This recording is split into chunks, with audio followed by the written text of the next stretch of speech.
హల్లెలూయా. ఈరోజు మరి నా యొక్క వాక్యం అంశం ఏంటంటే, ఘనమైన పాత్రగా కనబడాలనుకుంటున్నారా? దేవుని యొక్క బిడ్డలుగా, విశ్వాసులుగా మనం దేవుని నమ్మిన దగ్గర నుంచి కూడా మరి ఆయన రక్తంలో కడగబడి ఆయన యొక్క బిడ్డలుగా మనము ఈ భూమి మీద ఉంటూ ప్రతి క్షణం ప్రతిసారి కూడా ఈ విషయాన్ని ఆలోచన చేస్తాం కదా. దేవుడికి ఇష్టంగా ఎలా ఉండాలి, దేవుడు మెచ్చినట్టుగా నేను ఎలా జీవించాలి, ఒక ఘనమైన పాత్రగా దేవుడు ఆశపడిన రీతిలో నేను ఏ విధంగా ఉండాలి అనేటువంటి ఆలోచన మనం ఎప్పుడు కూడా థింక్ చేస్తూ ఉంటాం. అయితే ఈరోజు పరిశుద్ధాత్మ దేవుడు మరి నా హృదయంలో ఉంచిన కొన్ని మాటలను మీ ముందు పెట్టాలని ఆశపడుతున్నాను. ఈరోజు మీరందరూ ఎలా ఉన్నారండి? ఇలా ఆన్లైన్లో చూస్తున్న వారికి కూడా నేను ఈ మాటను అడుగుతున్నాను. ఎలా ఉన్నా, ఏ స్థితిలో ఉన్నా, ఏ పరిస్థితిలో ఉన్నా ఈ రాత్రి దేవుడు నేను బాగు చేయబోతున్నాడు. ఈ మాటలు విన్న దేవుడు మరి నీతోనే మాట్లాడుతున్నాడు. ఏ కొదువు లేకుండా సర్వ సమృద్ధితో దేవుడు నింపబోతున్నాడు. ఎందుకు అంటే దేవుని ఒక వాక్యము అంత విలువైందండి, అంత బలమైనది. ఎలాంటి పరిస్థితిలో ఉన్నా ఎండిన ఎముకల్ని సైతం జీవింపచేసేది దేవుని యొక్క మాట మాత్రమే. ఈ రోజున ఈ వాక్యము మన హృదయాల్లో, మన జీవితాల్లో, మన యొక్క పరిస్థితిలో పనిచేయలాగున నేను ప్రతిమలాడుకుంటున్నాను. అలాగే దేవుడిచ్చిన అధికారమును బట్టి నేను ప్రకటిస్తున్నాను. అయితే యేసు నామానికి ఉన్న గొప్పతనం, యేసు నామంలో మనం ప్రార్థించినప్పుడు, యేసు నామంలో మనం పనిచేసినప్పుడు, యేసు నామంలో మనం ఏదైనా నమ్మినప్పుడు దేవుడు అద్భుతాలు చేయడానికి సిద్ధంగా ఉంటాడు. దైవ కార్యాలు మన జీవితంలో జరుగుతాయని దేవుని వాక్యం సెలవిస్తుంది. ఈరోజు ఒక ఘనమైన పాత్రగా నువ్వు ఎలా ఎంచబడాలి, ఒక ఘనమైన పాత్రగా దేవుని యొక్క సన్నిధిలో దేవుని ముందు నువ్వు ఎలా నిలబడాలో మరికొన్ని విషయాలు మనం చూసుకుందాం. యాకోబు 1:2-4 నేనే చదువుతాను.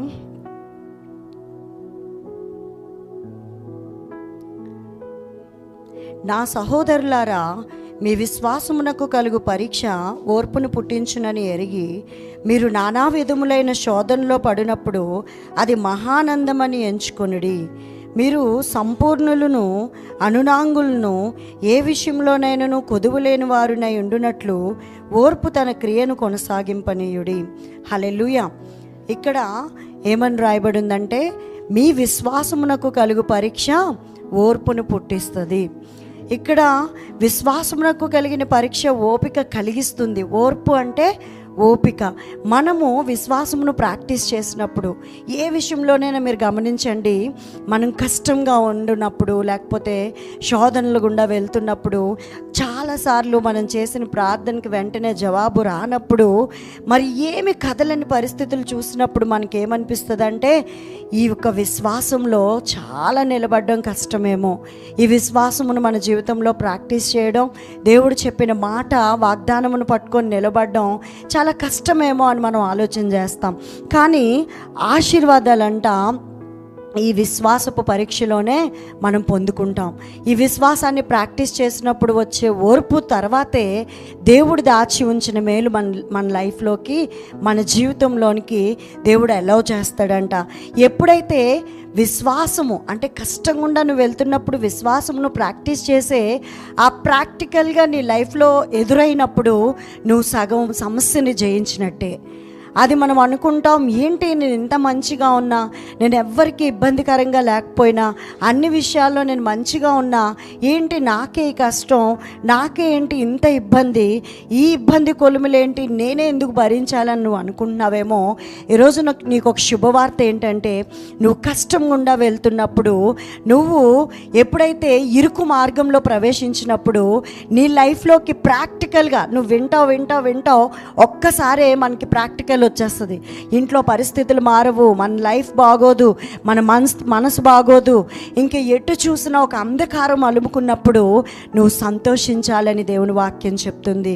ఇక్కడ 3వ వచనంలో ఉంది, మీరు నానా విధములైన శోధనలో పడినప్పుడు అది మహానందమని ఎంచుకొనుడి.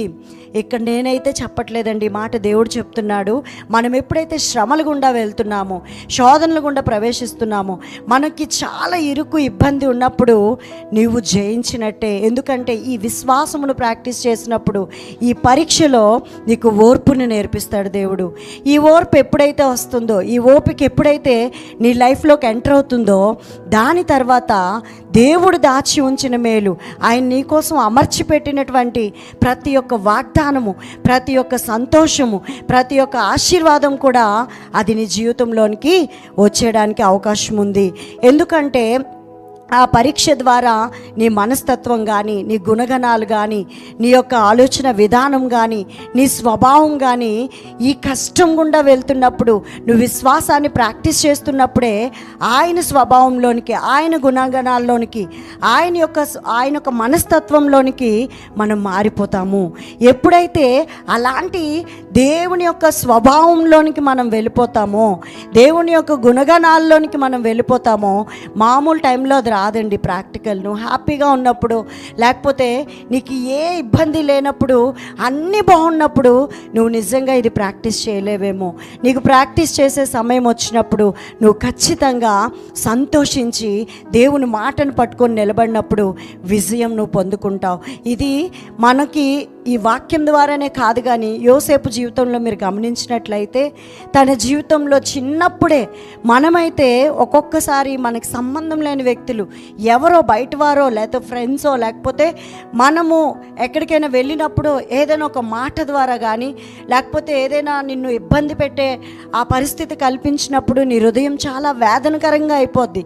అరే నన్ను ఎందుకు ఇంత మాట అన్నారు, అరే నన్ను ఎందుకు ఇంత బాధ పెడుతున్నారు, నేనేం చేశానని చిన్న మాటకు కూడా ఒకవేళ సెన్సిటివ్ అయిపోయి చాలా మనసు పాడు చేసుకొని తొందరపాటు నిర్ణయాలు తీసుకున్నవారు అనేక మంది ఉన్నారు. కానీ ఇలాంటి పరిస్థితి కాకుండా సొంత అన్నదమ్ములు అమ్మవేశారంటండి. అతను ఏమి చేయలేదు యోసేపు, వారిని ప్రేమిస్తూ చక్కగా చిన్న కుమారుడిగా, ఒక ముద్దుగా గారాభంగా పెరుగుతున్నటువంటి ఆ యొక్క యోసేపు జీవితంలో మనం గమనించినట్లయితే తనే తప్పు చేయలేదు, కానీ సొంత రక్త సంబంధులు, సొంత అన్నదమ్ములు తన్ని అమ్మివేసినప్పుడు తన జీవితంలో చాలా కోల్పోయాడు. మరి ఒక చిన్న వయసులోని ఇంటికి దూరంగా, మన హాలిడేస్కి ఎక్కడికైనా వెళ్తేనే మీకు అందరికీ అనుభవం ఉండొచ్చు, చిన్నప్పుడు ఇంటికి దూరంగా కొన్ని రోజులు వెళ్తేనే ఒకలాంటి పరిస్థితి, ఒకలాంటి వేదన. అరే నేను ఇంటిని మిస్ అవుతున్నాను, లేకపోతే నా పేరెంట్స్ని మిస్ అవుతున్నాను, లేకపోతే నా చెల్లి తమ్ముడిని, ఇలాంటి ఫీలింగ్ ఉంటుంది. మనం ప్రాక్టికల్గా ఆలోచిద్దాం, మీకు తెలియని స్టోరీ కాదు, కానీ ప్రాక్టికల్గా ఆలోచించినప్పుడు వినడానికి బాగానే ఉంటుంది. కానీ మన లైఫ్లో ప్రాక్టికల్గా మనకి దేవుడు కొన్ని పరిస్థితులు ఎలా చేసినప్పుడు మనకు అది చాలా భారం అయిపోతుందేమో, చాలా కష్టం గుండా, అరే ఇంక ఈ ప్రపంచంలో నాకు తప్ప వేరే కష్టాలు ఎవ్వరికి పెట్టలేదు, దేవుడు నన్నే ఎంచుకున్నాడు, నాకే ఎందుకు ఈ బాధ అని ఒకవేళ కృంగిపోతున్నావేమో దేవుని బిడ్డ. ఈరోజు దేవుడు నీతో మాట్లాడుతున్నాడు, నువ్వు స్ట్రాంగ్ అవ్వాలి. ఎందుకంటే నీ హృదయాన్ని దేవుడు ఒక విశ్వాసంలోనికి నడిపించి, ఈ విశ్వాసం ఎంత పవర్ఫుల్ అంటే నువ్వు విశ్వాసాన్ని ప్రాక్టీస్ చేసే సమయం వచ్చినప్పుడు నువ్వు నిలబడగలిగితే, నువ్వు స్ట్రాంగ్గా తీసుకొని ఒక తండ్రి కుమారుడికి ఇచ్చేటువంటి ధన్యతగా నువ్వు భావించినట్లయితే అది నీకు కష్టంలాగా అనిపించదండి. ఆ ప్రాక్టికల్ లైఫ్లో ఆ విశ్వాసం గుండా వెళ్తున్నప్పుడు నువ్వు ఓపికను తెచ్చుకుంటావు, ఓర్పుని కలిగి ఉంటావు. దాని తర్వాత నీవు అనేకమైన, మీరు సంపూర్ణులను అనునాంగులను ఏ విషయంలోనైనాను కొదువు లేని వారునై ఉండునట్లు ఓర్పు తన క్రియను కొనసాగింపనీయుడి. మీరంటే ఏమవుతారంటే ఈ విశ్వాసమును ప్రాక్టీస్ చేసినప్పుడు ఓపిక రావడమే కాకుండా ఆ ఓర్పు ద్వారా ఏమొస్తుందంట, సంపూర్ణులైపోతాం. అంటే ఏ విషయంలో కూడా కొదువు లేని వారం అయిపోతామంట. ఒకవేళ నీకు అప్పటికప్పుడు వచ్చే సంతోషం కానీ, లేకపోతే ఒకరోజు 2 రోజులు ఉండే సంతోషం కానీ అది నీకు శాశ్వతమైనటువంటి ఆనందాన్ని ఇవ్వకపోవచ్చు. కానీ ఈ విశ్వాసమును ప్రాక్టీస్ చేసి కొంచెం ఓపిక కలిగి నువ్వు నిజంగా దేవుని మీద ఆధారపడితే దేవుడిచ్చే సంతోషము ఏ విషయంలో కొదువు ఉండదంట. అంటే నువ్వు థింక్ చేయి, నీ జాబ్ విషయం కానీ, నీ యొక్క అనారోగ్యం, ఇంట్లో పరిస్థితులు కానీ, ఆశీర్వాదం కానీ, లేకపోతే ఆర్థికపరమైన ఇబ్బందులు కానీ, అన్ని విషయాల్లో కూడా మరి దేవుడు సంపూర్ణుడిగా దేవుడు నిన్ను చేయడానికే. ఒకవేళ ఆ విశ్వాసం ప్రాక్టీస్ చేసినప్పుడో, లేకపోతే నీకు ఓపిక నేర్పించాలని దేవుడు అనుకున్నప్పుడో, నీకు అమర్చి ఉన్న సంతోషాన్ని నీకు ఇవ్వడం కోసమే ఒక పరిస్థితి అలౌ చేసినప్పుడు దాన్ని నువ్వు మిస్ చేసుకోకూడదు. ఇదొక ధన్యతగా తీసుకొని ఈ యొక్క టెస్టింగ్ పీరియడ్లో నువ్వు ఖచ్చితంగా నిలబడి దేవుని వైపు చూడగలిగితే, నేను ఇప్పుడు ఇలా చెప్తున్నానని కాదండి, ప్రాక్టికల్ లైఫ్లో మేము అనేక దినముల నుంచి విశ్వాసమును ప్రాక్టీస్ చేస్తున్నాం. అన్ని రంగాల్లో, అన్ని కోణాల్లో, మనుషుల విషయం కానీ, పరిస్థితులు కానీ, మరి ఏ స్థితిగతుల్లోనైనా ఈ విశ్వాసాన్ని ప్రాక్టీస్ చేసుకుంటూ ముందుకు వెళ్ళినప్పుడు, దేవుడిచ్చే ఆ సంతోషాన్ని పొందుకున్నప్పుడు ఎవరికి చెప్పాలో తెలియని పరిస్థితి. కొన్నిసార్లు మరి పాస్టర్ గారు నేనే ఇద్దరు మోకాళ్ళేసి చేతులు పట్టుకొని దేవుడు మా జీవితంలో చేసిన కార్యమును బట్టి ఏడ్చిన రోజులున్నాయి, బాధతో ఏడ్చిన రోజులున్నాయి. అలాగే ఆ బాధలో దేవుడిచ్చిన సంతోషాన్ని కూడా మరి నిజంగా దేవునికి కృతజ్ఞతలు తెలుపుకుంటూ గంతులు వేసిన రోజులు కూడా ఉన్నాయి. ఎందుకంటే ప్రతి ఒక్కరు కూడా, నేను ఎక్కడికి వెళ్ళినా ఒక్కటే, ఈ విశ్వాసమును ప్రాక్టీస్ చేసే విషయంలోనే మరి చాలామంది విశ్వాసాన్ని కోల్పోతున్నారు. ఒక విశ్వాసిగా, దేవుని యొక్క బిడ్డగా, నీ మీద ఒక అభిషేకం ఉంది, నీ మీద ఒక అనాయింటింగ్ ఉంది. ఖచ్చితంగా నువ్వు ఎప్పుడైతే యేసు రక్తంలో కడగబడతావో, ఎప్పుడైతే నువ్వు యేసును చేర్చుకుంటావో, అప్పుడు నీకున్నటువంటి ప్రతి ఒక్క దేవుడిచ్చే ప్రతి ఆశీర్వాదానికి కూడా నువ్వు వారసురాలివి. No doubt. ఎప్పుడు కూడా ఎక్కడ నువ్వు తగ్గనవసరం లేదు. ఎందుకంటే నిన్ను దేవుడు ప్రేమిస్తున్నాడు. అంత గొప్ప ప్రేమని నువ్వు పొందుకొని కూడా చిన్న చిన్న విషయాల కొరకు, చిన్న చిన్న ఫీలింగ్స్ కొరకు, లేకపోతే చిన్న చిన్న మరి పరిస్థితుల కొరకు నువ్వు ఇంత గొప్ప విశ్వాసాన్ని కోల్పోకూడదని దేవుని వాక్యం సెలవిస్తుంది. నువ్వు ఎప్పుడైతే మెత్తని మనస్తత్వం కలిగిన వాడిగా మారిపోవాలంట. ఈ మెత్తని మనస్తత్వం ఎవరికి ఉందంటే యోసేపుకు ఉందండి. తనకి ఎంతో కఠినంగా బాధ పెట్టారు, ఎంతో కఠినంగా తన్ని విమర్శించి అన్నదమ్ములు దూరం చేసినప్పుడు తను చాలా మెత్తని స్వభావంతో తను యాక్సెప్ట్ చేశాడు. తను ఎదురు తిరగబడి, లేకపోతే అక్కడి నుంచి పారిపోయి, నేను వెళ్ళను, ఏంటి నాకు ఈ పరిస్థితి అని చెప్పి ఎవరికి కంప్లైంట్ చేయలేదు.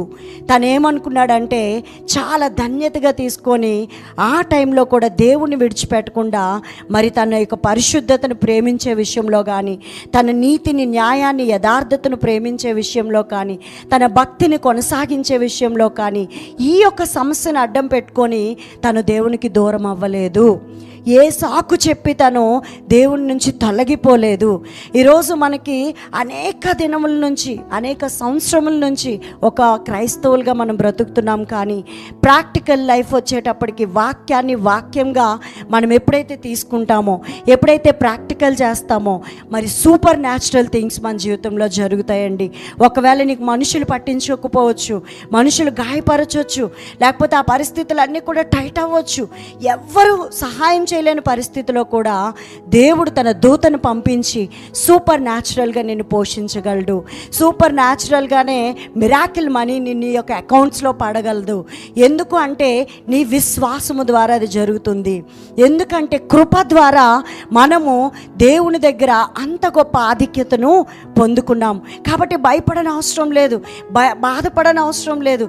చిన్నదానికి కూడా మనం ఒకవేళ కృంగిపోయిన స్థితికి వెళ్ళిపోతే చేతకానివారం అయిపోతామండి.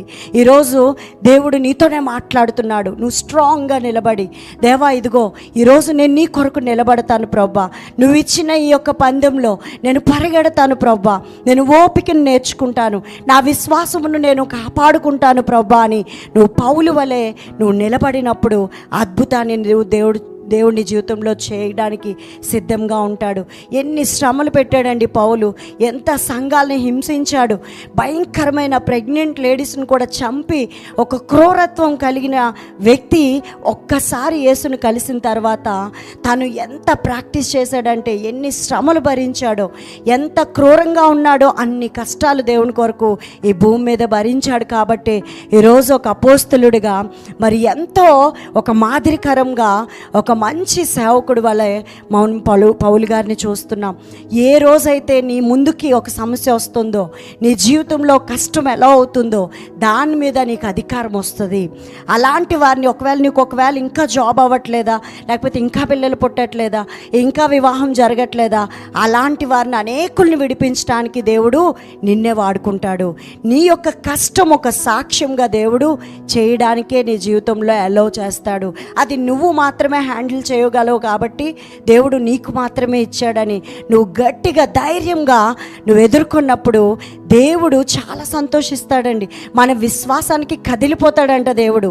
నువ్వు ఏమి చేయు, నువ్వు కన్నీరు కార్చు, లేకపోతే నువ్వు ఇంకా అందరికీ చెప్తూ ఉండు, లేకపోతే ఇంకా అలా గంటలు నువ్వు ఏడ్చినా దేవుడు కరగడు. కానీ నువ్వు ఎప్పుడైతే విశ్వాసంతో నువ్వు నమ్మి ప్రకటిస్తావో, నువ్వు విశ్వాసంతో నిలబడతావో, దేవుడు నీ జీవితంలో మరి పరలోకంలో అక్కడ దూతలకు అవకాశం లేదు విశ్వాసాన్ని ప్రాక్టీస్ చేయడానికి.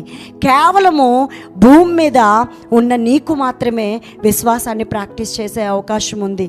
కాబట్టి ప్రతి ఒక్క బేసిక్ లెవెల్లోనైనా సరే, ఒకవేళ నువ్వు ఏదైనా సరే దేవుణ్ణి మెప్పించాలి, దేవునికి నేను ఇష్టమైన బిడ్డగా జీవించాలని నువ్వు ఆలోచన చేస్తే మొట్టమొదటిగా నీ ముందున్నటువంటి ఆ కష్టంలోను విశ్వాసాన్ని ప్రాక్టీస్ చేయడము నేర్చుకోవాలి.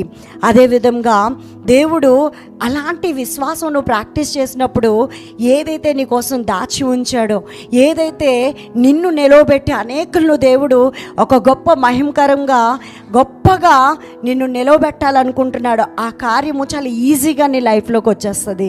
నువ్వు దాని కొరకు కష్టపడని అవసరం లేదు. యోసేపు భరించాడు, అనేకమైన సంవత్సరములు ఓర్చుకున్నాడు, తన భక్తిని కాపాడుకున్నాడు, పరిశుద్ధత నుంచి తొలగిపోకుండా దేవుని యొక్క వాగ్దానం పట్టుకుని నిలబడినందుకు ఎంత గొప్ప మహిమండి. ఏ విషయంలో కొదువు లేకుండా ఆ రాజ్యాలన్నీ కూడా మరి కరువైపోయి ఆ అన్నదమ్ములు అమ్మిన వాళ్ళు కూడా తిండి లేని పరిస్థితిలో, మరి భయంకరమైనటువంటి వేదన గుండా వెళ్తున్న అలాంటి పరిస్థితిలో కూడా యోసేపుని ఒక కొదువు లేని పరిస్థితిలో దేవుడు నిలబెట్టాడు. ఎందుకంటే తన విశ్వాసము ప్రాక్టీస్ చేసినప్పుడు కానీ, కష్టం వచ్చినప్పుడు కానీ తను ఓడిపోలేదు, కృంగిపోలేదు, విడిచిపెట్టలేదు, అక్కడి నుంచి పారిపోలేదు. ఖచ్చితంగా నా దేవుడు నన్ను లేవనెత్తుతాడు, ఖచ్చితంగా దేవుడు నన్ను ఒకరోజు గొప్ప చేస్తాడు అని నమ్మాడు. తన జీవితంలో కార్యాన్ని చూశాడు. అప్పుడు ఎవ్వరు పడగొట్టలేరు. ఆ స్థితికి వెళ్ళిన తర్వాత నిన్ను గాయపరిచిన వాళ్ళ ముందే, నిన్ను బాధ పెట్టిన వారి ముందే, నిన్ను తక్కువగా చూసిన వారి ముందే దేవుడు నీ తలను పైకెత్తుతాడు. అప్పుడు ఎవ్వరికి అందని స్థితిని దేవుడు నీ జీవితంలోని అలౌ చేస్తాడు. కాబట్టి ఇక్కడ ఏమనుందండి, విశ్వాసమునకు కలుగు పరీక్ష ఓర్పుని పుట్టిస్తుందని అంటున్నాడా, లేకపోతే నాశనం చేస్తుంది అంటున్నాడా? ఈ విశ్వాసం కలిగినటువంటి పరీక్ష నీకు ఓపిక వస్తుంది. ఈ ఓపిక ద్వారా ఏమొస్తుందంటే దేవుడు అమర్చిపెట్టిన ఆశీర్వాదము నీ జీవితంలోనికి వచ్చేస్తుంది. కాబట్టి మనందరికీ కష్టాలు, శోధనలు, బాధలు, ఇబ్బందులు వస్తున్నాయంటే మనం దేవునికి దూరం అవ్వాలని కాదండి, లేకపోతే దేవుడి మీద అలగడానికి కాదు, లేకపోతే దేవునికి నీ మీద ప్రేమ లేదు అని చెప్పడానికి కాదు. నీవు విశ్వాసమును ప్రాక్టీస్ చేసి ఆ ఓర్పును నువ్వు సంపాదించాలి, ఆ ఓర్పుని కలిగి నువ్వు జీవించాలన్నదే దేవుని యొక్క ఉద్దేశము. నీకు ఓర్పు అనేది చాలా అవసరమని దేవుడు మన కొరకు ఎంతగానో ఇష్టపడి ప్రేమించి ఇచ్చినటువంటి అదొక ధన్యత. ఆ కష్టం గుండా నువ్వు వెళ్తున్నప్పుడు మనం ఓర్పుతో సహించుకొని ముందుకు వెళ్తూ ఆ పరీక్షని జయించిన తర్వాత మేలైనది మన కొరకు దాచి ఉంచిన మేలు ఖచ్చితంగా మన జీవితంలో దేవుడు మనకి పొందుకునేలా చేస్తాడు. మీరు నానా విధములైన శోధనలు భరించినా ఎలా ఉండాలంట? మహానందంగా ఉండాలంట. అదేంటక్క, ఏంటి కష్టాలు గుండా వెళ్తూ సంతోషంగా ఉండాలా? మేము ఇన్ని ఇబ్బందుల్లో ఉంటే, ఇంకా బాధ బాధ బాధ ఎక్కువ అవుతుంటే మేము సంతోషంగా జీవించాలా అంటే, దేవుని యొక్క సన్నిధిలో నువ్వు గంతులు వేసినప్పుడు దావీదును తరుముతున్నారు, చంపాలని ప్రయత్నం చేస్తున్నారు, గుట్టల్లో కొండల్లో దాక్కుంటున్నాడు, తనకి ఆశ్రయం లేదు, ఇల్లు లేదు, ఎక్కడ ఉండాలో ఏం చేయాలో తెలియని పరిస్థితిలో తను ఏమంటున్నాడంటే, చిన్న సమయం దొరికినా తను వర్షిప్ చేస్తున్నాడు. వెనకాల శత్రువులు తరుముతున్నప్పటికీ కూడా దేవుని స్తుతించడానికి చేయడానికి ఇష్టపడ్డాడు. ఇది మనం ప్రాక్టికల్ లైఫ్లో చూస్తే అది అస్సలు మనం ప్రాక్టీస్ చేయడానికి నచ్చదు. అదేంటి, ఇంత కష్టంలో ఉంటే ఎలా నవ్వుతాం, ఇంత కష్టంలో ఉంటే ఎలా మూడ్ స్వింగ్ మార్చుకుంటాం, ఇంత బాధలో ఉంటే ఎలా నవ్వుతూ తిరుగుతాం, ఎలా మనం మంచిగా ఉంటాం. నీకు ఇచ్చిన ఆ ఫుడ్ని బట్టి నువ్వు సంతోషించాలి, నీకు ఇచ్చిన ఆరోగ్యంను బట్టి నువ్వు సంతోషించాలి. నీకు ఇచ్చినటువంటి ఆ చిన్న సంతోషాన్నే నువ్వు సెలబ్రేట్ చేసుకొని దేవునికి స్తుతులు చెల్లించినప్పుడు దేవుడు నిన్ను చూపించి, దేవదూతలకు చూపించి, పరలోకంలో పితరులకు చూపించి సంతోషపడిపోతాడండి. మన దేవుణ్ణి మనం ఎప్పుడు కూడా మన తండ్రిలాగే మనం చూసుకోవాలి. అంతేగాని ఒక సెల్ఫిష్ లాగా దేవుడు కదలట్లేదు, దేవుడి మీద అలుగుతారు కొంతమంది. నేను అలాగ అనేకమైన సార్లు చాలా సిచ్యువేషన్స్లో నా చిన్నతనంలో దేవుడి మీద అలిగి నేను ప్రార్థన చేయడం మానేసేదాన్ని, వాక్యం చదవడం మానేసేదాన్ని. తర్వాత మరి దేవుడు కొన్ని విషయాలు బోధించినప్పుడు పరిశుద్ధాత్మ దేవునితో సహవాసం నేను చేస్తున్న కొలది అప్పుడు నాకు అర్థమైంది, అమ్మో దేవుని ప్రేమ ఎంతో ఉన్నతమైంది, అట్లా ఆలోచించకూడదని నేను తెలుసుకున్నాను. మీలో ఎంతమందికి శోధనలు ఉన్నాయి? ఈరోజు ఈ ప్రశ్న అడుగుతున్నాను ఎందుకు అంటే ప్రతి ఒక్కరు కూడా ఈ ఇబ్బందులు బాధలు లేనివారు ఉండరు. కానీ మీలో మరి ఇబ్బందులు ఉండొచ్చు, కష్టాలు, నిందలు, అవమానాలు, ఆర్థిక శోధనలు, బలహీనతలు, రోగాలు, ఇంట్లో చాలామంది మారని వ్యక్తులు, అంతేకాకుండా అపనమ్మకస్తులు, నమ్మక ద్రోహులు, మానసిక ఆందోళనల చేత ఇబ్బందులు పడుతూ మీరు అనేక సార్లు వ్యతిరేకతల మధ్య వెళ్తూ భక్తిని పాడు చేసే ఫ్రెండ్స్ కూడా మరి కలిగి అనేక సార్లు దేవునికి దూరం అయిపోయిన పరిస్థితులు గుండా మీరు వెళ్తున్నారేమో. ఈరోజు ఇలాంటి శోధనలో ఎవరైతే ప్రయాణం చేస్తున్నారో మీకు ఒక శుభవచనం ఏంటంటే దేవుడు మీ విశ్వాసమునకు పరీక్ష, ఆ యొక్క ఓర్పుని దయచేసి ఆశీర్వాదాలకి కర్తలుగా దేవుడు మిమ్మల్ని చేయబోతున్నాడు. ఈరోజు ఈ మాట నమ్మిన వారి జీవితంలో గొప్ప కార్యము దేవుడు చేయడానికి ఇష్టపడుతున్నాడు. శోధనల ద్వారా నువ్వు ఓర్పు నేర్చుకుంటే ఈ ఓర్పు ద్వారా అన్ని విషయంలో సంపూర్ణులుగా మారిపోయేటువంటి కృపతో దేవుడు నిన్ను నింపబోతున్నాడు. హల్లెలూయా. అన్ని విషయాల్లో వినయ మనసు, అన్ని విషయాల్లో కూడా కొదువు లేని జీవితం, అందరికీ నువ్వు దీవెనకరంగా మారే పరిస్థితి ఎప్పుడు వస్తుందంటే ఈ విశ్వాసమును వినయ మనసుతో ప్రాక్టీస్ చేయాలంట. దీన మనసుతో, వినయ మనసుతో దిద్దుబాటుని అసహించుకోకూడదు. తిరగబడకుండా, కోపానికి లోనవ్వకుండా నువ్వు ఎప్పటికప్పుడు వాక్యానికి నీ యొక్క ఆలోచన ఎలా ఉందో చెక్ చేసుకోవాలి. నువ్వు ఒక థింక్ చేస్తున్నప్పుడు ఇది దేవుని చిత్తమా కాదా, దేవునికి ఇష్టమా కాదా, ఇది వాక్యానికి వ్యతిరేకంగా ఉందా లేకపోతే కనెక్ట్ అవుతుందా అన్నది మనం ఎప్పటికప్పుడు ఏ సిచ్యువేషన్లోనైనా ప్రాక్టికల్గా మనము చెక్ చేసుకుంటూ ఉండాలి. ఒకవేళ నీకు కోపం వస్తుంది అంటే అది దేవునికి ఇష్టమా కాదా అని ఒకసారి ఆలోచన చేసుకుంటే నువ్వు వెంటనే సెట్ అవ్వాలి. ఈ విషయంలో మాత్రం మన హార్ట్ని ఎప్పుడు కూడా కఠినం చేసుకోకూడదంట. నువ్వు ఎప్పుడైతే ఈ యొక్క స్మూత్ అంటే హార్ట్ చాలా కఠినంగా మార్చుకుంటే ఇంకప్పుడు నీకు ఏ తప్పు కనిపించదు. ఏం కాదులే, ఇట్లనే చెయ్యాలి, ఇలాగే ఉండాలి అనేటువంటి ఆలోచన కలుగుతుంది. కానీ ఎప్పుడైతే నువ్వు సెన్సిటివ్గా ఆలోచిస్తావో ఇది దేవుని వాక్యానికి విరుద్ధంగా ఉందా అని ఎప్పుడైతే నువ్వు చెక్ చేసుకుంటావో ఖచ్చితంగా దేవుని యొక్క నీతిని మనము నెరవేర్చగలము. అది నీ పరిశుద్ధత వల్ల అవ్వదండి, నీ యొక్క నీతి న్యాయం వల్ల అవ్వదండి, నీ యథార్థత వల్ల అవ్వదు. నువ్వు ఎప్పుడైతే ఈ ప్రాక్టికల్గా నువ్వు థింక్ చేస్తావో ఆయన పరిశుద్ధతను బట్టి, ఆయన నీతిని బట్టి, సిలువలో ఆయన జయించిన దాన్ని బట్టి ఈరోజు మనకి ఉచితమైనటువంటి కృప ద్వారా మనం దాన్ని జయించిన వారమై ఉన్నాము. కాబట్టి ఎప్పటికప్పుడు నువ్వు ఈ కృప మీద ఆధారపడుతూ నువ్వు ముందుకు వెళ్తూ ఉండాలి. దేవునితో సహవాసం చేసే విషయంలో ఆ సెన్సిటివిటీని కోల్పోకూడదు. మనం ప్రతిరోజు కూడా మనం స్పెండ్ చేసినప్పుడు ఒక రిలేషన్లో ఉన్నా లేకపోతే ఫ్రెండ్స్ అయినా, భార్యాభర్తలైనా, అన్న తమ్ముళ్ళైనా, ఎవరైనా సరే ఒక ఫ్రెండ్షిప్, ఒక రిలేషన్ బాండ్ కరెక్ట్గా అది స్థిరంగా ఉండాలంటే ఖచ్చితంగా కమ్యూనికేట్ చేస్తాము, వాళ్ళకి నచ్చినవన్నీ చేస్తాం, వాళ్ళతో స్పెండ్ చేస్తాం, వాళ్ళతో మరి కొనసాగిస్తూ ఉంటాం రిలేషన్.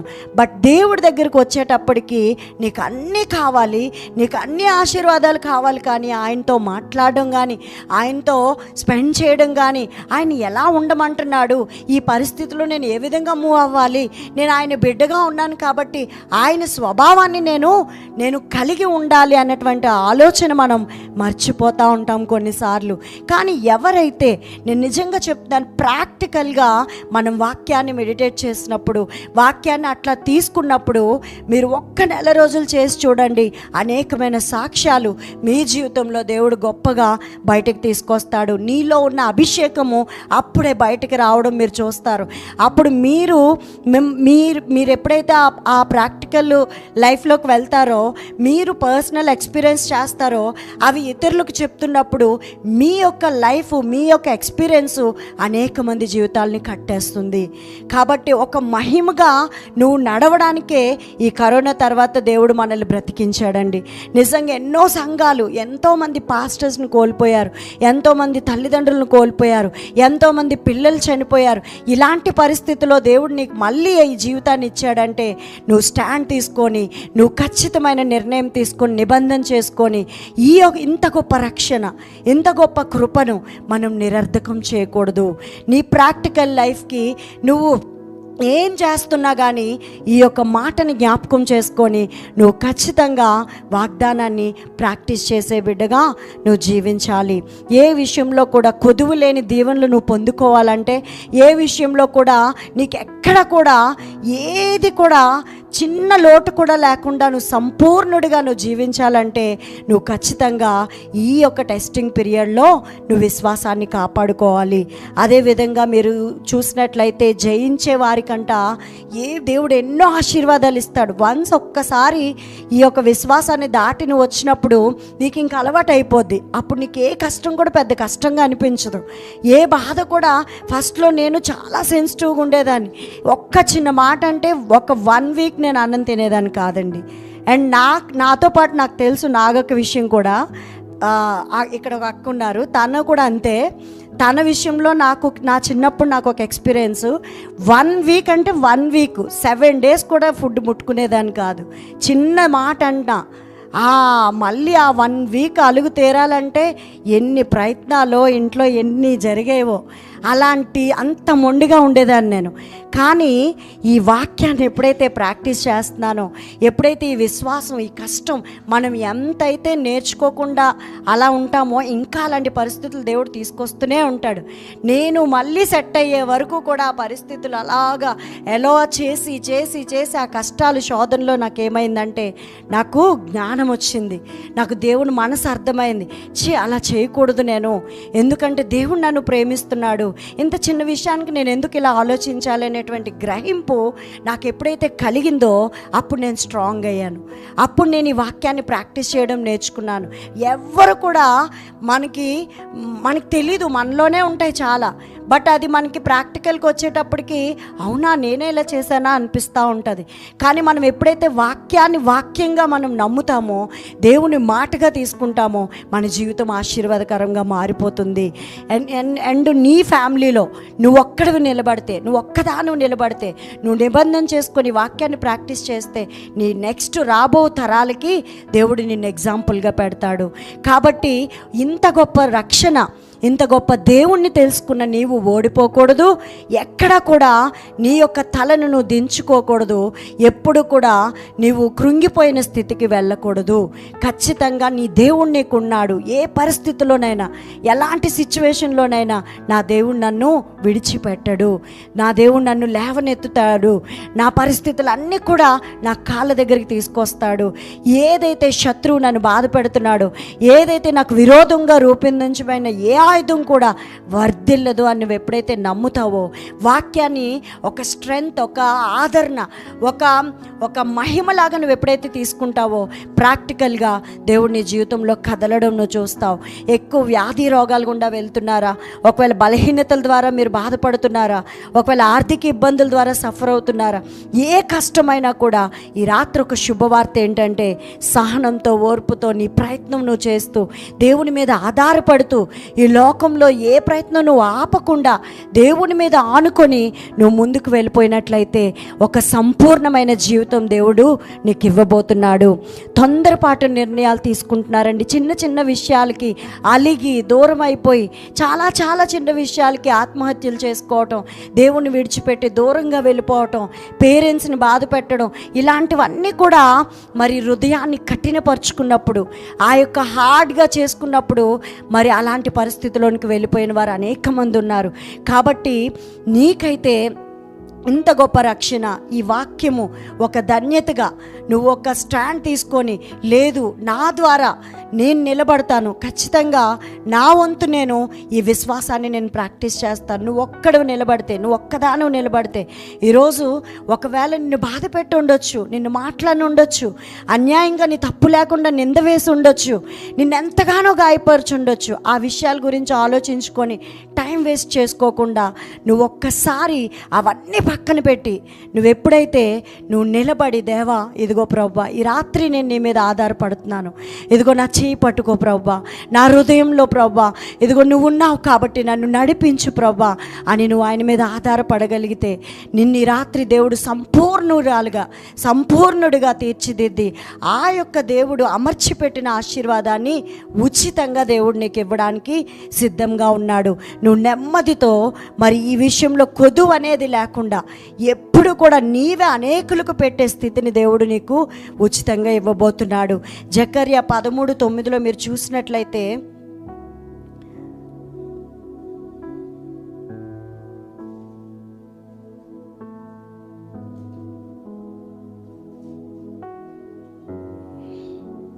ఆ 3వ భాగమును నేను అగ్నిలో నుండి వెండిని తీసి శుద్ధపరిచినట్లు శుద్ధపరుతును, బంగారమును శోధించినట్లు వారిని శోధింతును. వారు నా నామమును బట్టి మొరపెట్టగా నేను వారి మొరను ఆలకింతును. వీరు నా జనులని నేను చెప్పుదును, యెహోవా మా దేవుడని వారు చెప్పుదురు. హల్లెలూయా. ఇక్కడ 3వ భాగంతో పోల్చాడండి. దేవుని ప్రేమ నిస్వార్థమైన ప్రేమ. నువ్వెప్పుడైతే ఈ విశ్వాసమును ప్రాక్టీస్ చేసి ఎప్పుడైతే ఈ ఓర్పుతో నువ్వు ముందుకు వెళ్తావో నీ మొర వింటాడంట దేవుడు. ఇక్కడ మీరు గమనించినట్లయితే, నా నామమును బట్టి మొరపెట్టగా నేను వారి మొరను ఆలకింతును. ఈజీగా అయిపోతాయి పనులు, నువ్వో కష్టపడని అవసరం లేదు. నువ్వెప్పుడైతే స్టాండ్ తీసుకుంటావో, నువ్వు ఒక పరీక్షలోనికి నెగ్గి ఓర్పులోనికి వచ్చేసినప్పుడు నువ్వు సంపూర్ణుడిగా అవ్వడమే కాకుండా నువ్వు ఏది ప్రార్థన చేసినా, నువ్వు ఏది అడిగినా, నువ్వు మొరపెట్టినప్పుడు దేవుడు వెంటనే నీ జీవితంలో దాన్ని ఇవ్వడానికి సిద్ధంగా ఉన్నాడు. ఈ దైవ ప్రేమ కొరకు మనం తహతహలాడాలి. మనం దేవుని ప్రేమించే విషయంలో టైం వేస్ట్ చేయకూడదండి. దేవుని కటాక్షం కొరకు పూర్ణ హృదయంతో నువ్వు వర్షిప్ చేయి. ప్రతిరోజు కూడా నీకు తెలిసిన పాటతో నీ జీవితం అంతటి గురించి నువ్వు కృతజ్ఞత కలిగిన మనస్సుని నువ్వు ఎప్పుడు కోల్పోకూడదు. ఏ విషయంలో కూడా ఎంత సఫరింగ్ వచ్చినా కృతజ్ఞత కలిగిన మనస్సు దేవుడు నువ్వు ఎప్పుడైతే అలాంటి హార్ట్తో నువ్వు వర్షిప్ చేస్తావో దేవుడికి చాలా మంచి గిఫ్ట్ అండి. కాబట్టి అది ఎప్పుడు కూడా కోల్పోకూడదు. నీ హృదయాన్ని కఠినం చేసుకొని దేవుడు ఇది చేయలేదు అది చేయలేదని దేవుని మీద అలిగి నువ్వు దూరం అయిపోతే అది మళ్ళీ టైము ల్యాగ్ అయిపోయి మళ్ళీ ఎంతో బాధపడి ఎన్నో రోజుల తర్వాత నువ్వు మళ్ళీ దగ్గరికి రావచ్చు. అట్లా టైం వేస్ట్ చేసుకోకుండా నీకు సత్యం తెలుసు కాబట్టి, నువ్వు స్వతంత్రురాలు కాబట్టి నువ్వు స్టాండ్ తీసుకొని రాత్రి నువ్వు నిలబడినట్లయితే, దేవుడికి కంప్లీట్గా నువ్వు సరెండర్ అయితే నీ విషయంలో దేవుడు కదలడానికి ఇష్టపడుతున్నాడు. నీ హార్ట్ఫుల్గా దేవుడిని నువ్వు ప్రైజ్ చేసినప్పుడు, నువ్వు వర్షిప్ చేసినప్పుడు, నీకు కలిగిన దాన్ని అంతటిని బట్టి ఒక మొదటి ప్రేమని నువ్వు ఈ రాత్రి కలిగి ఉన్నప్పుడు దేవుడు ఎంతగానో సంపూర్ణంగా మరి నీ జీవితంలో ఒక విలువైన పాత్రగా, ఒక ఘనమైన పాత్రగా దేవుడు నేను నిలబెట్టాలని ఆశపడుతున్నాడు. నీవు శోధించిన తర్వాత నీకు ఎప్పుడైతే ఈ కష్టాలు బాధలు ఇవన్నీ కూడా ఈ కష్టాల గుండా నువ్వు వెళ్తున్నప్పుడు నిన్ను శుద్ధీకరిస్తాడంట దేవుడు. నిన్ను ఓర్పులోనికి తీసుకొచ్చి ఆ ఓపిక ఏం చేస్తుందంటే మళ్ళీ ఆ సంపూర్ణతలోనికి దేవుడు నీకు నడిపించి నిన్ను ఎవరు కూడా కదల్చినట్టుగా, ఎవరు కూడా పడద్రోయని విధంగా ఒక గొప్ప మహిమగా దేవుడు నిన్ను చేయబోతున్నాడు. అప్పుడు దేవుని యొక్క మహిమ నీ నుంచి బయటకు వస్తుంది. అప్పుడు నువ్వు నడిచి వెళ్తుంటే చనిపోయిన వారు తిరిగి లేస్తారు. నువ్వు ప్రార్థన చేస్తుంటే అనేక మంది జీవితాలు కట్టబడతాయి. నువ్వు మాట్లాడుతుంటే మరి ఎంతోమంది విడుదల పొందుతారు. ఈ మహిమ కలిగి భూమి మీద నువ్వు జీవించి నడవాలంటే ఖచ్చితంగా విశ్వాసమును ప్రాక్టీస్ చేయాలి. ఆ కష్టం గుండా వెళ్తున్నప్పుడు ఈ మాటని జ్ఞాపకం చేసుకొని ముందుకు వెళ్ళినప్పుడు అద్భుతంగా దేవుడు నిన్ను గొప్ప స్థితిలో పెట్టడానికి ఇష్టపడుతున్నాడు.